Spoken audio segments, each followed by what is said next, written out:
I've been driving White Lightning ever since I can remember. No one's ever paid me to drive it. I didn't do it to be cool. I didn't do it to make a statement. I just liked it.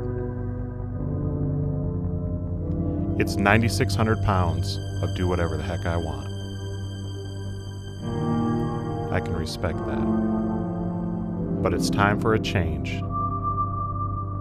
And White Lightning isn't a part of that change.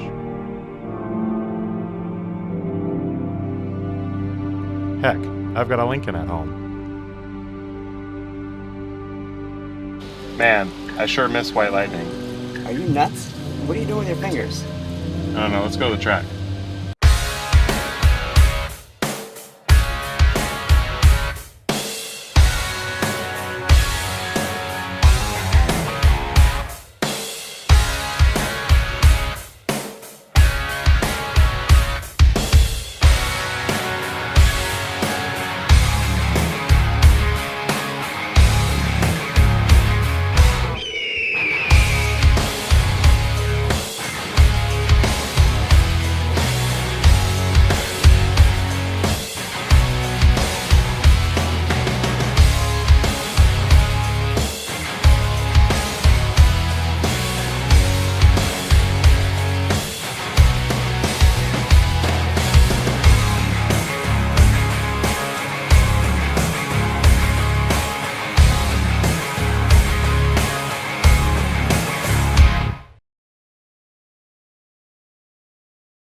We're tagging along with Adam and Ronda Drake in the last ride of White Lightning, which has seen many a road trip to events around the Southwest. Yeah, we drive Silver State, Nitro Challenge. We went to ENATS this year. Pretty much if it's 6 to 8 hours, we'll drive. It just makes it easy. You can bring everything with you. Versus flying, you only can bring 2 50-pound bags, and you got to ship a bunch of stuff. So we try to drive, but if it's more than 8 hours, Chico's kind of about the limit. That's like right about 9. Any more than that, we'll hop on a plane. Is it floored right now? No, it's not floored. If I floored it right now, you'd probably shoot out the back window. Did Adam ever tell you the time where the seatbelt broke and he had to strap into the passenger side? And then when we order food, he has to open the door. Don't make me go through the Wendy's drive-thru with the trailer. He is that crazy. Did you take our snake, Corey? I did, yeah. I want to scare somebody at the track with it. We're gonna need that back. That's brought us a lot of laughs. They're heading to the Proline test track for a race that shakes things up quite a bit from the established format, which has been around for a while now. Between 1977 and 1992, the sport of RC really enjoyed its golden years. It was during this time that it gained massive popularity and ultimately attained legitimacy by creating an international body that would hold annual world championships. IFMAR would host its first off-road worlds in 1985, and the race format has remained basically the same since then. While the Reedy race tends to break tradition, most races tend to follow the same basic format. Practice, qualify, main final. Take it easy out there, guys. Remember, you're racing the clock, not each other. That's right. Until finals, there is no head-to-head racing in this sport. This method, known as IFMAR qualifying, puts each car on the track on their own clock, so they are in fact racing time instead of the other competitors. We won't be seeing any of that here this weekend. Every race will be a heads-up start, among a few other tweaks to the norm. We've already done the gate starts before, so I think anybody that's ran SikCross or watched the videos last year kind of knows how that's going to go. But the sand section is going to be cool, that's for sure, because you're either going to have to kind of jump in and set up for it, and it's going to be interesting to see how the cars bog down in it, because it's about 1.5 feet deep in some sections. So yeah, it should be interesting.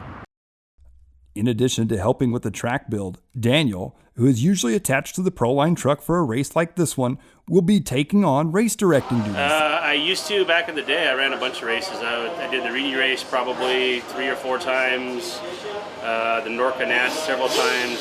I haven't done it a lot in a while, but yeah, basically my first job when I was 15, I went to the local track and just applied for a position, and it just so happens that the race director there was on his way out, and so yeah, I just kind of fell into it and started doing it from there, and then part-time managed the shop, part-time ran, the races there, and then yeah, just kind of the progression of my career in RC. So he would be calling the races from his booth above the track that, in addition to a gate start, features challenging jump sections, lots of bumps, and for the first time at the Proline track, a sand pit.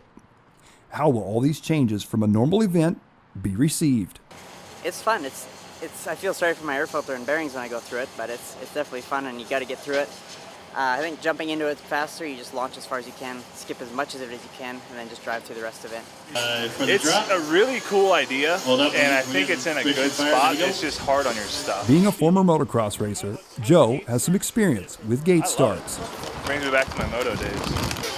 Kind of try to go into the first corner and control the first corner when everyone's all heads up, so I like it. It's fun. The only formats we're really happy is just the general qualifying and go by your number and stuff like that. So for me, this is really cool, and I'd love to take something like this home and create some sort of race event myself. It's fun to do something different than always the same qualifying and mains. So it's interesting. The gate start, you kind of have to think quick, because if you're in a good spot, you want to go for it, but if you're not, you kind of back off and let everyone kind of hang back and just figure out the first couple corners. So that does play that into qualifying a lot. Makes it a little bit tougher and different than usual, but I like it. But what about Adam Drake, whose starts over the past couple seasons have been less than stellar? My starts actually with gate starts tend to be much, much better than when it's normal grid starts. I know that sounds crazy, but it seems like with the normal grid starts, I have a bullseye. And with the gate starts, even though it's kind of chaos, at least at this race last year and SIC earlier this year, my starts in the gate were really, really good. Adam won't be the only Drake competing this weekend. His wife, Ronda, will be running in the open buggy class. So far, she likes what she sees. It's, when I looked at it, I was like, it's kind of simple. But then you go out there and there's a sand pit and it's getting rutted and all that, so the track is actually getting character, and I really like it. And she's not alone. The track is pretty challenging. Like, you get around, that big jump in the center is really hard. The sand's constantly changing, so you need to kind of just make your way through that as best you can. But I think it's going to make for good racing, so it should be pretty good for tomorrow. Practice hasn't quite ended, and the track already has some massive holes in critical sections. This was definitely going to be an off-road race. To add extra complexity, only a handful of events are actually held at the Proline track each year. No one really knows what to expect from the track on this hot, windy August day. We'll see. I mean, when we're not racing, it's not being used. We don't test that often here. Obviously we got guys traveling all over the world to do that. So it's just been relying on them right now. So yeah, it gets to sit quite a bit. So while the turnout is light due to the Memorial Day long weekend, we will be treated to a battle between two drivers that are arguably the best in the world at what they do. Ryan Mayfield, who has essentially been in beast mode for the last 18 months, and Ty Tessman, who is now sporting X-ray rides. After practice ends, the Tessman camp appear to be very confident with their new equipment. Good. I think everything's good. He says the car never felt better. Trying some new stuff on it, and everything seems to be rolling really good.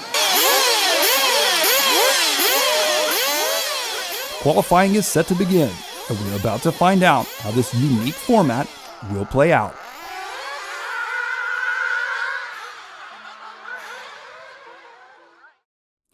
Buggies barrel down the 25-foot wide starting lane in this first heat of Pro Buggy. They enter the first corner surprisingly clean. Tanner Denny is challenging for the race lead, but he's a bit rusty as he hasn't touched his Nitro buggy since June. With this year being a World's year, there hasn't been much time to run Nitro. Only the big races. I haven't really been able to put the time in. I haven't even took my car straight off the track from Nationals right now. So goes to show you there just hasn't been much time for ACL racing. So, like I said, I got a chance to come run this weekend, so I was pumped. I love Nitro. It's my favorite. When I get a chance to run Nitro, I'm there. With heads-up qualifying, there's no time for rust. Tanner, with a third-place finish, puts in a solid and safe first-round run.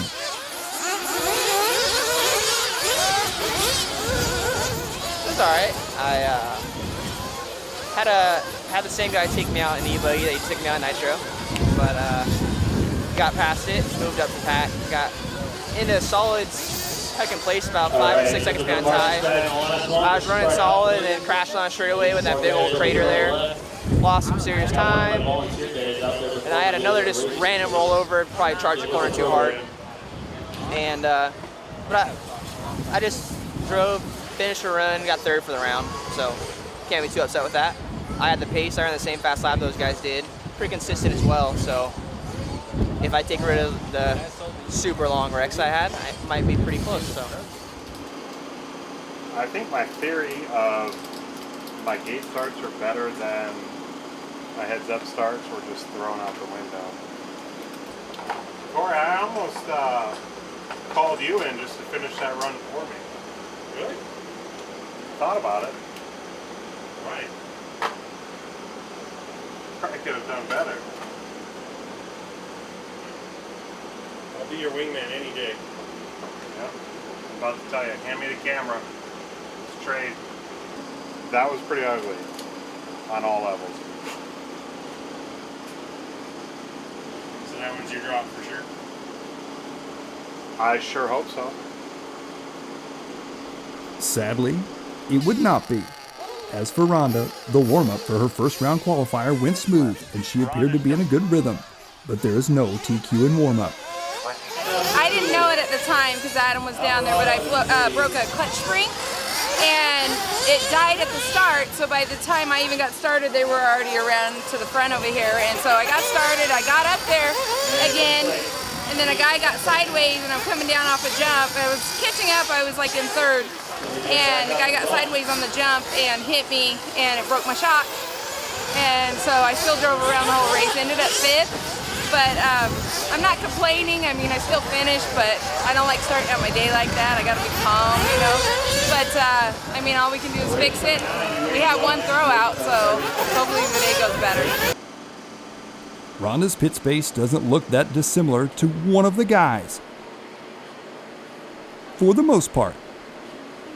She is pitting beside her husband in the air-conditioned trailer, where she must have that shock fixed by now, right? When he's in town. He does all my wrenching. But yeah, I'm a little busy right now, Corey, on Facebook, and so. I did glue tires, though. Are they going to stay? Come on now. Wouldn't do something if you don't do it right. Don't do it at all.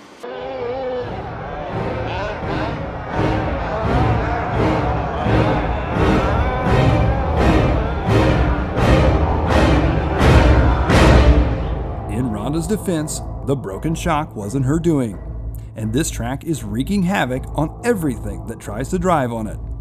It is a test for even the most durable of buggies. Ronda has been racing for over 25 years, so she knows how critical a good finish in the first round of qualifying is.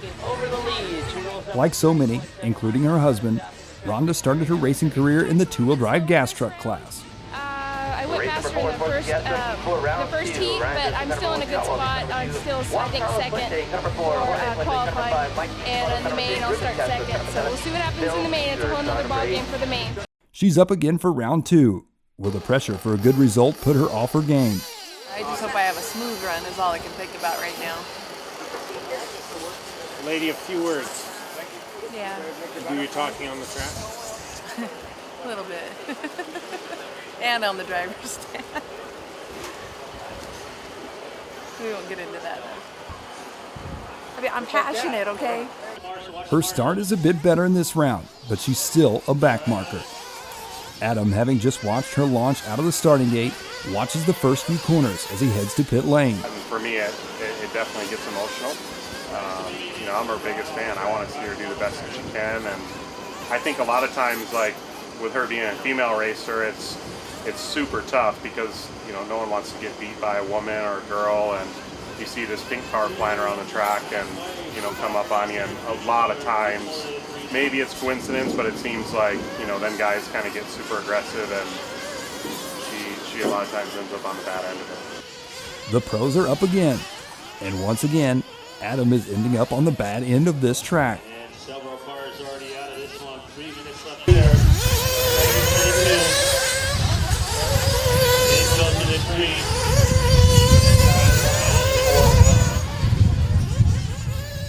While his second run was better than the first, Adam is still about to be put a lap down by his relatively new teammate, Ryan Mayfield. This season, more than any other in recent memory, is really proving to be the season of change. For the first time in our story, Ty Tessman isn't running HB equipment, but his transition to X-Ray hasn't been the resounding success that he had hoped for. Ty, who lives in a small town in Alberta, Canada, has chosen to live in RC obscurity. When we have a weekend off, we try to race in Canada. It's not like we are missing a big race in the US to come to Canada. But it's good to come back and race with the people that I kind of grew up with and to support their races. Is this helping or hurting his racing program? By American standards, the racing in Alberta is grassroots at best. I mean, the nice thing is we can test a lot of stuff very privately and very consistently on a track that we're by ourselves at. But another bad thing is we really can't run against the pros back to back, or we're like on the same track at the same time. We do have a couple guys in our club that come out every time I go out there, so I get to race against people that try to get by them. We tell them not to let me by, so it's a good training to get by people, slower people, if you have to do that in a qualifier or something in the States. So we do get that practice, but we don't get the practice with the fast guys. But it is nice to come back to Canada and kind of relax and take a step back every once in a while and regroup and go back in. Finding methods to reduce stress when driving at the level that the professionals in this sport are at is key. But that stress ramps up fast with a trip to the Nitro Challenge. It is at this event that Tessman made his X-Ray debut. For the first time in many years, X-Ray had a much larger presence at DNC. It couldn't start out much better for Ty. He qualified third overall with a prototype truggy, and in buggy, he was the overall TQ.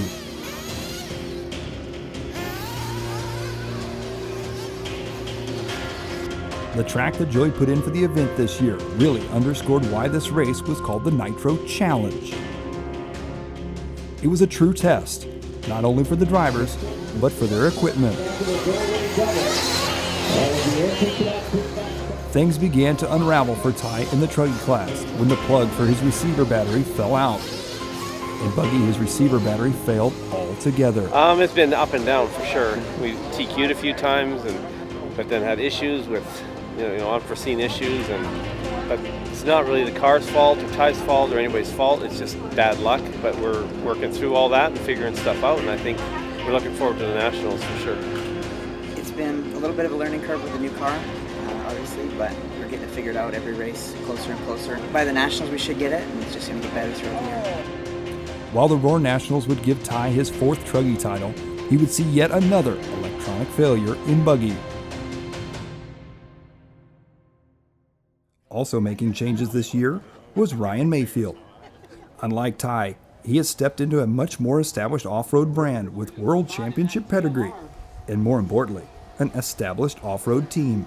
The backbone of any team is just, the people, and the companies that I switched to, they have a great set of people that work there with Adam Drake and Tim and Chris at Mugen, and everybody at Robert Ito, the owner of Yokomo, Tom, Shinadachi, all those guys. I mean, so it makes it look like I'm somebody super special, but it's really them. They've just got me on pace. Sorry, Trophy.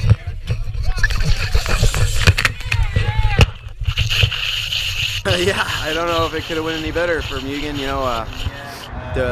Switching to Yokomo Mugen this year, the Yokomo cars have been awesome at the couple events I've been to, and to come to Nitro Challenge and do this with Mugen and Adam and Tim and everybody is it feels unreal.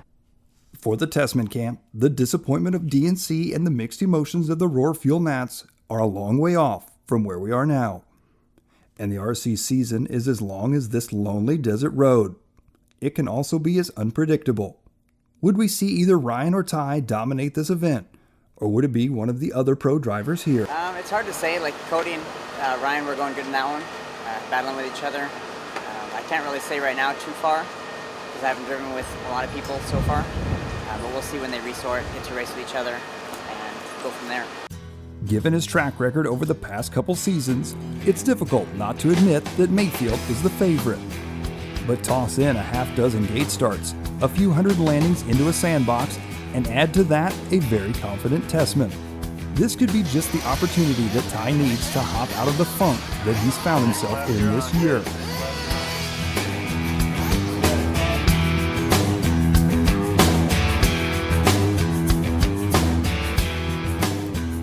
For the first 2 rounds, Ty and Ryan would be in different heats, so we wouldn't see them go head-to-head until the 3rd and final round.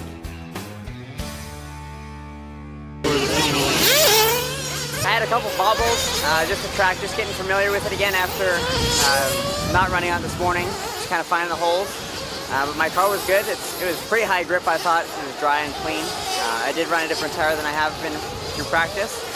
I think it was the right choice for that, but the car was just set up for a lower grip track, so it was just a little bit hard to drive in some sections, but overall I'm happy with how everything is. I'm going to leave it for the next one because we will get water, and then we'll see from there. Ty would walk away with the win in his heat with little contention from the other drivers. Well, because they removed Ronda from your race. Well, I'm just saying that as there's one less you only have 7 people even in your race, so the gate's only going to be half full.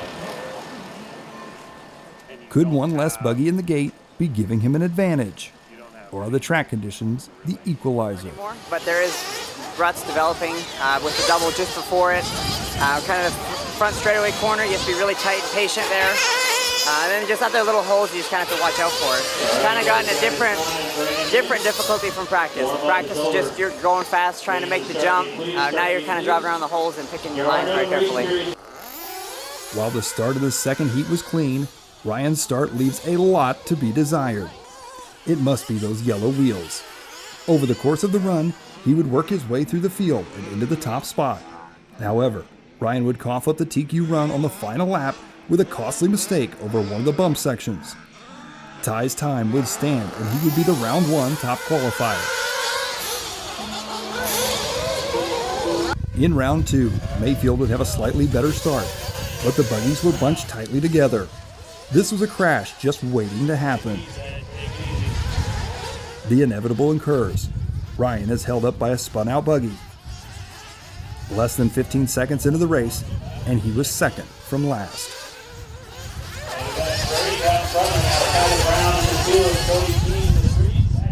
The first lap is registered by Adam as the leader, followed by Cody. Miraculously, Ryan crosses the line in 3rd. After mistakes by Adam and then Cody, Ryan assumes the lead.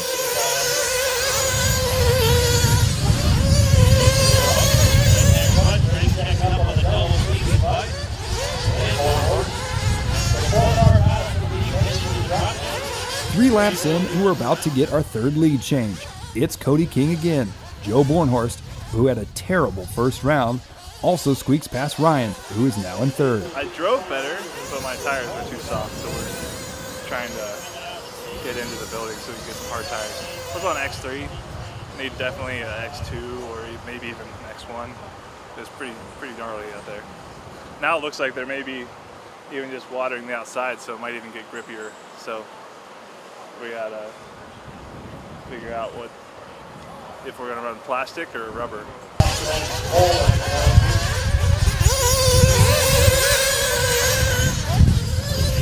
Contact between Joe and Ryan would slow both of them down, allowing King to stretch out his lead.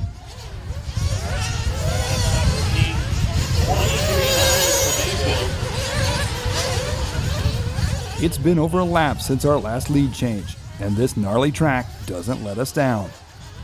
King flips. Mayfield is back on point. Problems for Camden. Center of the track.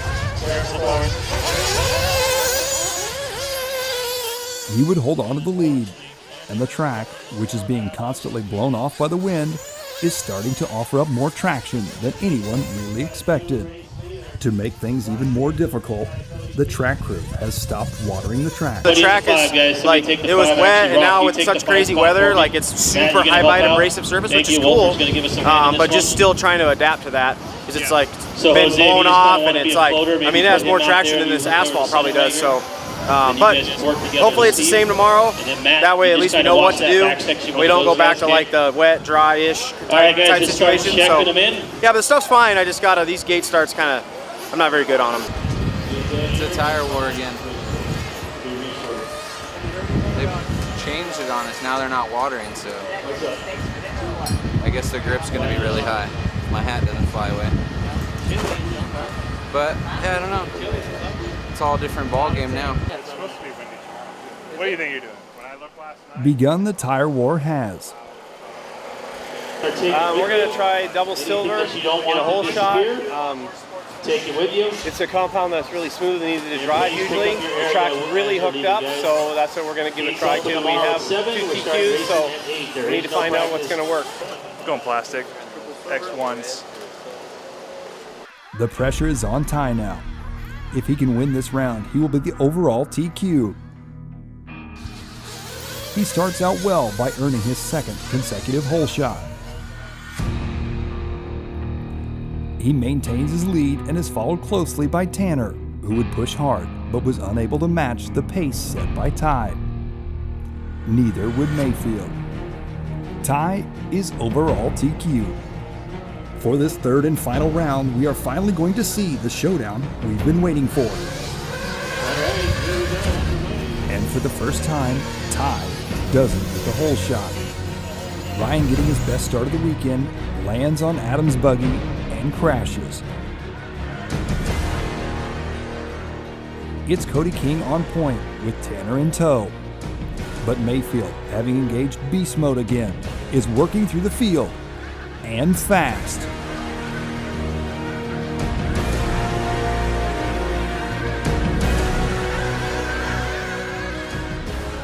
Tessman has a good run down the front straight. He goes through the rhythm and blows past King for the lead. Ty would love nothing more than to win this final qualifier.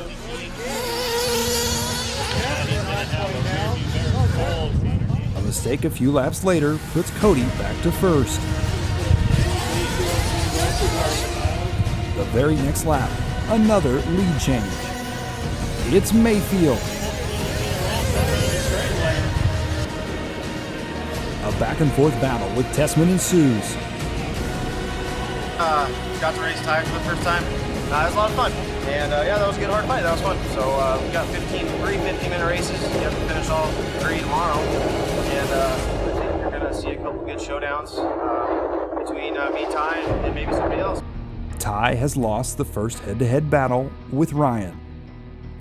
Will this affect his confidence going into the mains?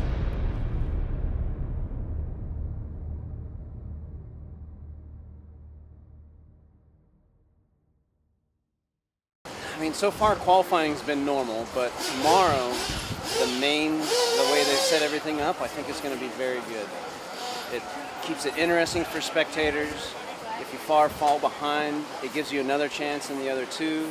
So I think it's a really good format, to be honest.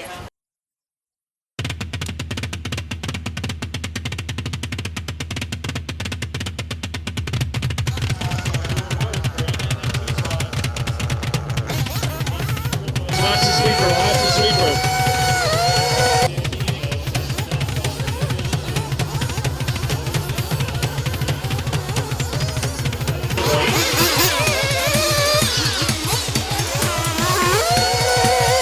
Feel it. Somebody show him something that ain't.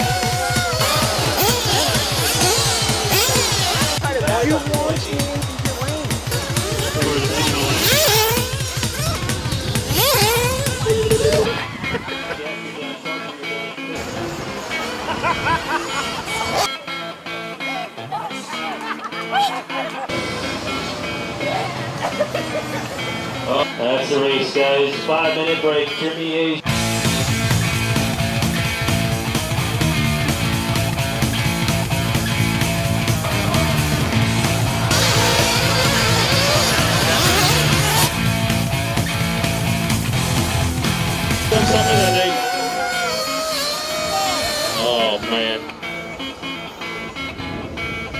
Tough break for Arizona. So far, SikCross has put some of the most exciting qualifiers we've ever seen on display. The intensity is about to ramp up, and that has Ronda a bit concerned. All I know is I need to go to the spa, massage me something, because it's stressful. I had flame outs every run, and I had a broken shock the first run, and my stuff is really good. That's the bad part, when your stuff is really good and you're just having like bad luck. So hopefully I'll bump, and then if I bump, hopefully I do better from there. But it's not my best weekend, but I guess you gotta take the good with the bad. You don't always have good weekends. Sunday saw the temperatures dip into the double digits. As a result, out come the hoses. With both of the Drakes in the B mains of their respective classes, will the extra stick tire be an advantage on the track conditions that are sure to be different than yesterday? I don't know that the stick time will actually help a whole lot. I mean, it'll be nice because the track is a lot different from yesterday, but it's more like it was on Friday. Today there's not as much wind, it's a little bit cooler, they're keeping more moisture on the track, so I don't know. We'll see in the mains. I mean, the thing that'll help the most is getting a good start. Ronda's B main is up first. With a bit of a questionable start, she gets the hole shot. B main, and it's going to be Ronda with the hole shot. Adam, not quite as brash as his wife, treats the start a bit more conservatively, but he still assumes the lead halfway down the front straight. Ronda, with one of the best pitmen in the business, is in control of her B main, as is Adam. It was a lot better than yesterday, so I'm happy. Now I'm going to the A, and now I got to do work in the A now. So I just got my head together, and I didn't seem to have as many technical issues as far as the car or any catastrophic things happening with marshals or anything like that. So yesterday, like I said, I had the clutch spring break, and it was just not a good way to start off your day. So just, I guess, better luck today. Both Drakes win their B mains and extend their weekend into the Triple A's. The first Triple A main of the day will be Nitro Truggy, which saw Cody win 2 of the 3 qualifiers.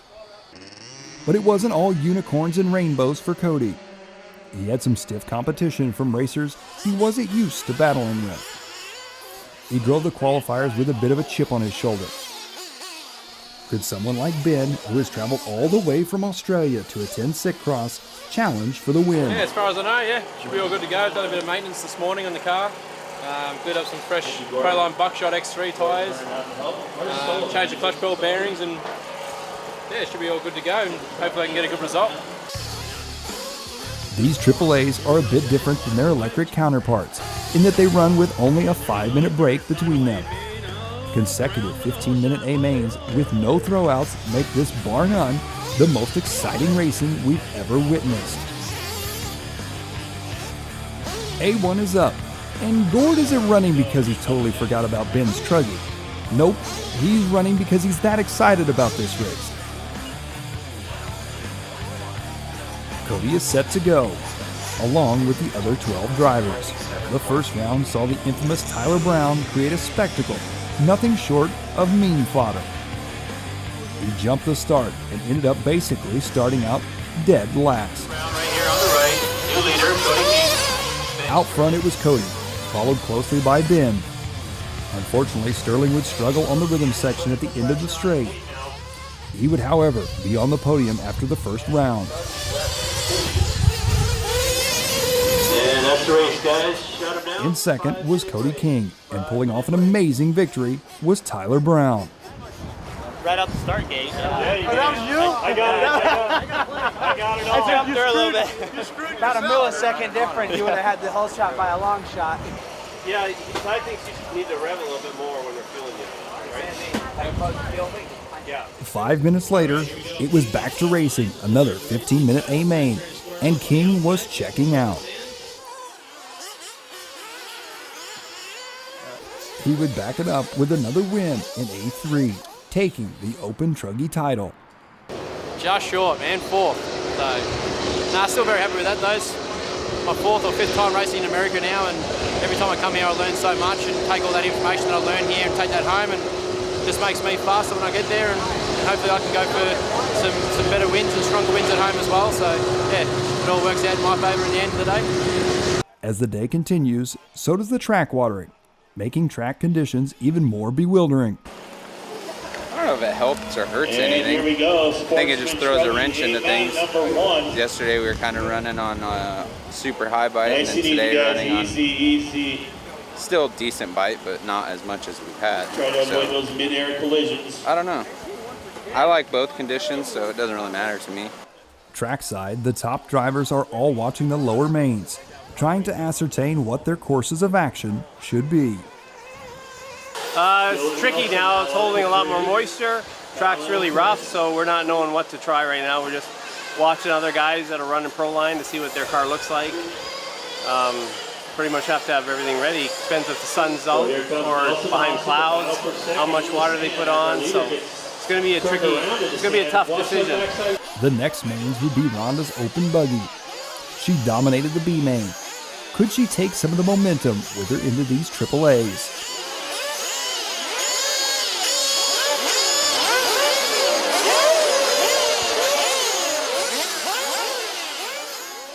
Once again, she flirts with disaster. Unlike the B main, she ends up on her lid this time. A1 in turn doesn't go well for her. Her fortunes are reversed in A2 as she gets the hole shot and is out front. I got the whole shot and I was out in the lead for a while, and then got into second, third. It was a little bit of a mix-up, and then kind of was headed after first again. And then I came off. I don't even know what happened, because when you're out there, you're just like, your adrenaline. But I must have hit something and I broke the arm and the dog bone came out.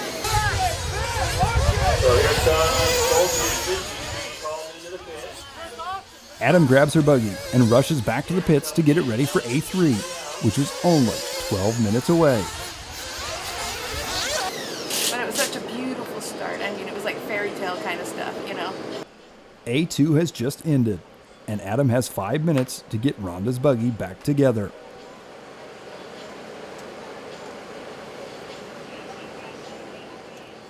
I mean, there's some weekends you just have, like, everything that could happen to you happens, and that's this weekend.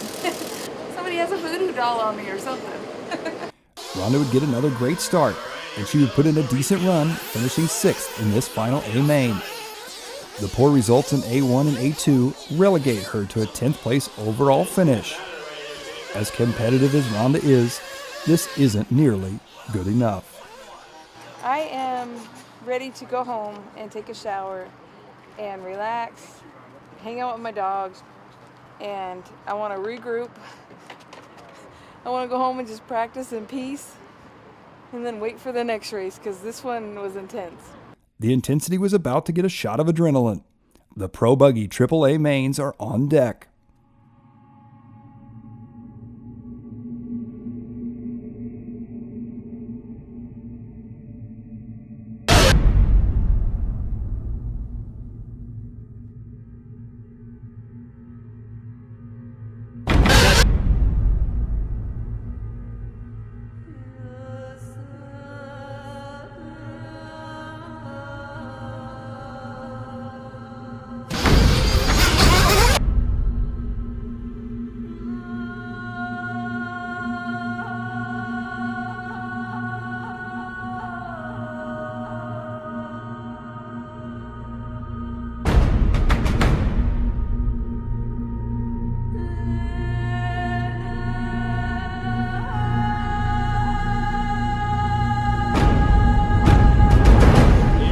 First Pro Buggy A main is underway. The air is as thick with intensity as it is with dust and nitro fumes.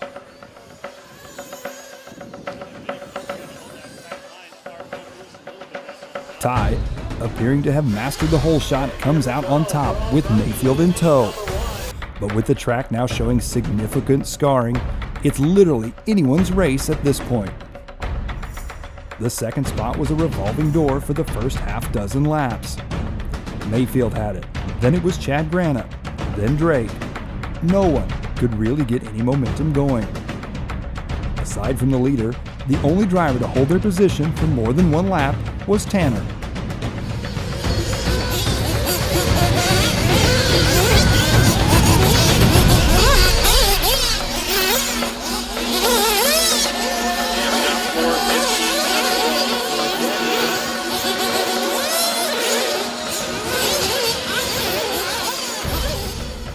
that the field battled, the further ahead Ty got.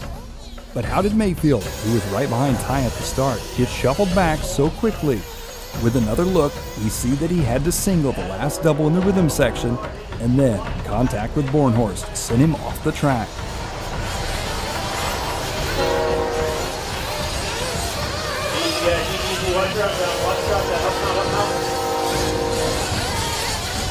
Each and every one of these drivers was pushing, as Haro would say, to maximum 100%. It's been a long time since we've seen an A-main this exciting, but the excitement comes with a price. Timbers flared post-race. That's why I don't want to hear it. That was he even saw it behind us and was like, he sent it in on me. I tried to, you launched me into the lane. Dude, I stopped for you. Just wait till you're going to get yours. Just wait till after the race.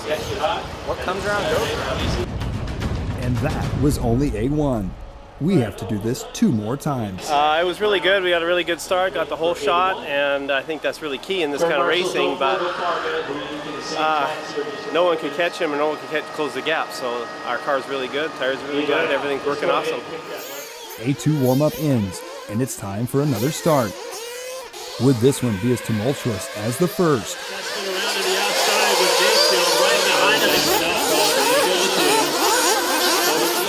Ryan, who needs a win here to make things interesting, got a clean start and is right behind Ty heading into the critical rhythm section. Ty goes wide. Mayfield capitalizes and blows past him.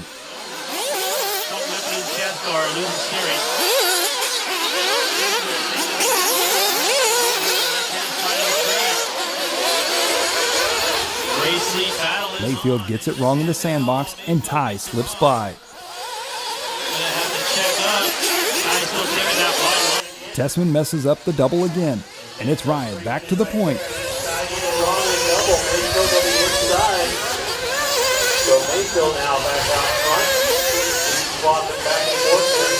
Incidental contact a few laps later puts Ty back in front.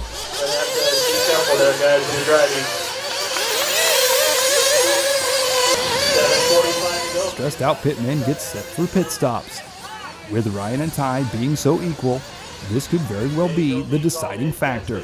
Called in, so here we go. 1 and 2 into the pit. Cody King into the pit, 7:30. Ty is in and out, but Ryan is fumbled. He loses precious time. But every second the Ty gained in the pits was lost with a bobble in the staircase section. Tessman's going to get it wrong in the staircase. Here comes Mayfield. Mayfield to the lead. The track bites back, and Ryan donkey flips off the drop-off. A2 has also not disappointed. Ryan and Ty are putting on a show that we haven't seen in a race, possibly since the two did battle at the 2014 Roar Nats.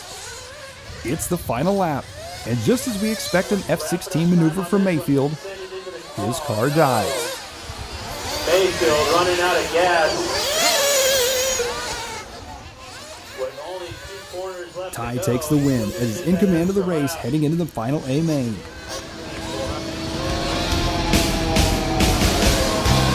And here we go, final main, Pro Buggy. Like A2, Ty and Ryan get clean starts and basically continue right where they left off. A bobble by Tessman puts Ryan to the point. Again, it's a back and forth affair. Here we go to the inside Tessman.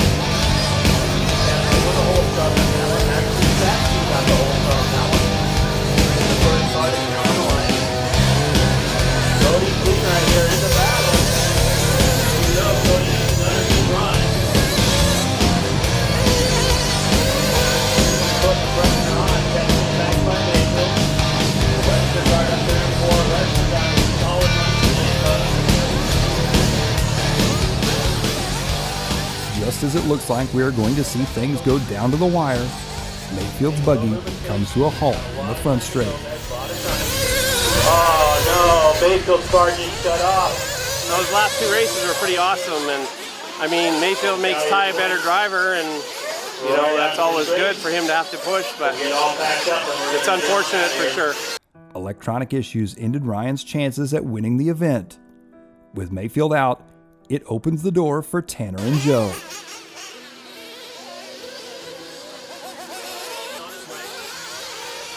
Bornhorst has had his struggles this weekend, and he is unable to keep up with Denny. Car was really good. That was the best it felt. Made a tiny change for that run, and obviously it kind of paid off. So had a little bit of a rough start, and then I gained myself back up and caught myself and just started busting out laps as best I could out there. The event is crazy. I mean, the event is how it is. The gate starts make for crazy races. It's either going to be good or really bad, so it's kind of just luck of the draw. Up front, it was still Tessman, who led all but 6 of the 35 laps. I had a good battle with Mayfield right away. I don't know what happened to his car, but it came to a halt on the straightaway.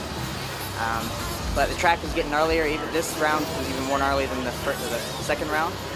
Just the hole was developing, so you had to kind of constantly be aware of how the track was changing and figure out new lines if you had to. So it was fun, it was challenging.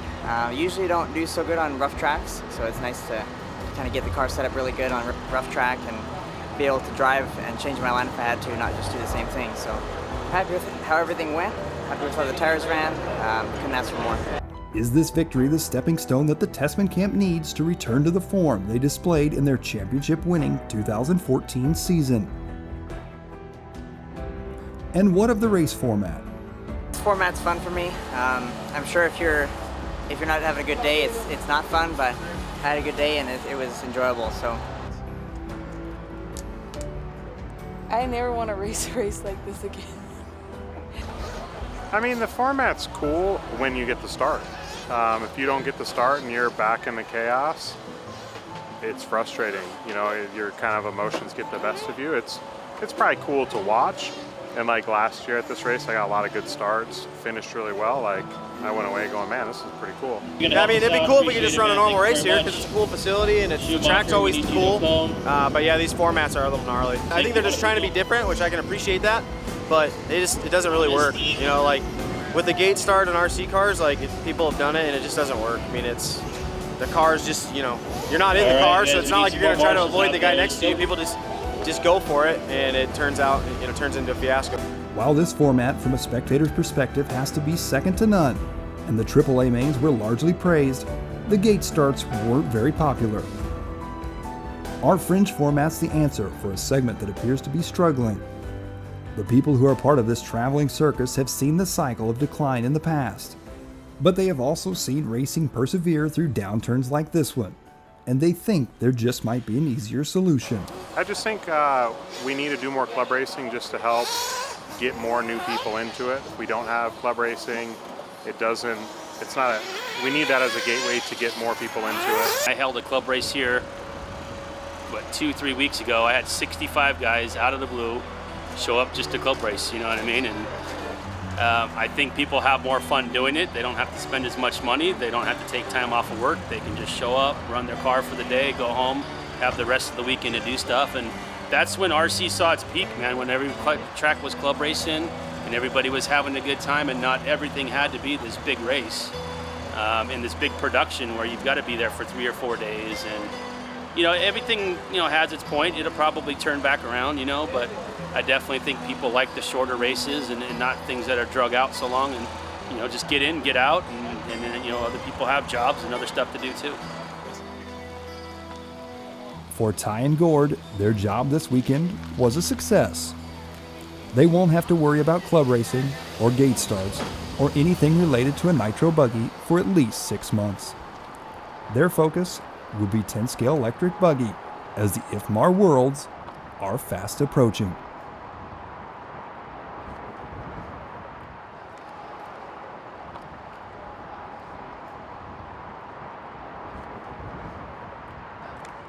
D-A-W-G dog. Not like hairy dog, D-O-G. Difference. What's with that hair that you have going off your finger right there? It's not mine. There's something like flickering. I'm like, where is that? I can't even say what I want to say right now. Oh, yeah, you can. He's dressed like a tard if I don't watch him.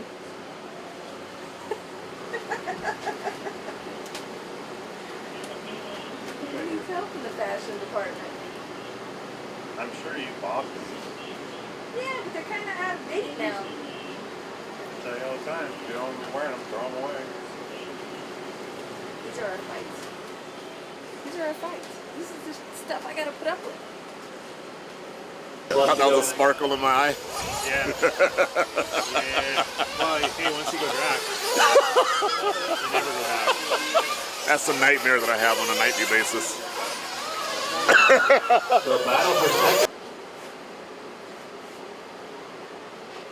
There's nothing comfortable.